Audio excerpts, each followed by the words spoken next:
Novembre dernier, Moucron a accueilli à peu près 600 migrants sur son sol, plus particulièrement dans un centre de refuge, centre qui est géré par une entreprise privée qui est l'entreprise Bridgestock.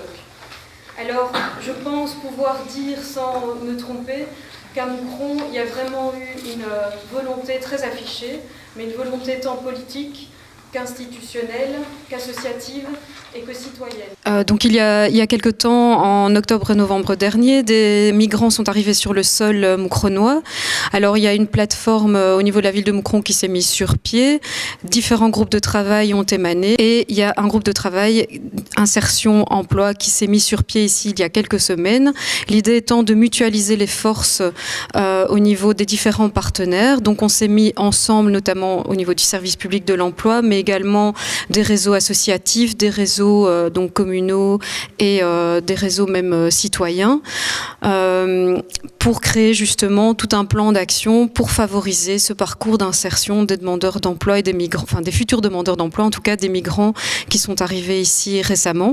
Alors même si une offre de service existait déjà au niveau du service public de l'emploi, l'idée étant ici de pouvoir réagir au flux plus important sur la région de Moucron, mais surtout mutualiser finalement les expertises et vraiment créer une collaboration ici locale au niveau de ce parcours d'intégration et d'insertion socio-professionnelle.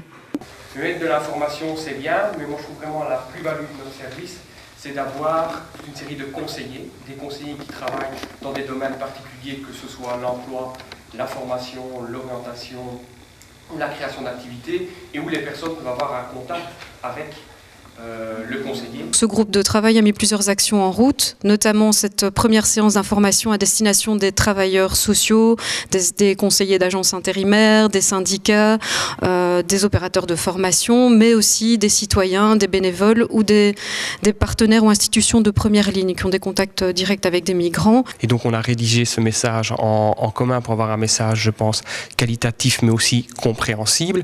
Et puis après ça, on a fait cette animation qui sera commune, qui sera toujours la même. On a prévu d'organiser 11 séances d'information au refuge, donc à destination des demandeurs d'asile qui sont accueillis là-bas.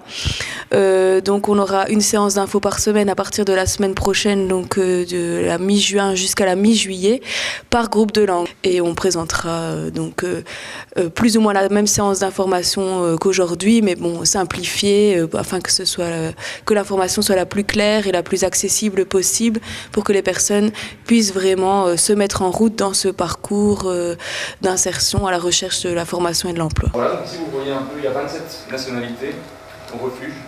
Vous pouvez voir qu'ils viennent un peu de 4 points du monde. C'est une bonne idée d'avoir organisé ces séances d'information au refuge pour les résidents. Donc ça leur permet de rester là où ils sont et que les gens puissent bénéficier de cette séance d'information au cours du mois de juin et juillet. Il y a eu un début où c'était plutôt la question de l'arrivée en Belgique et la question de l'emploi n'était pas vraiment d'actualité. Maintenant, de plus en plus de réfugiés veulent travailler en Belgique et font la demande du permis de travail C. La création de ce groupe permettra justement de travailler d'une manière efficace. Donc c'est à l'avantage des migrants.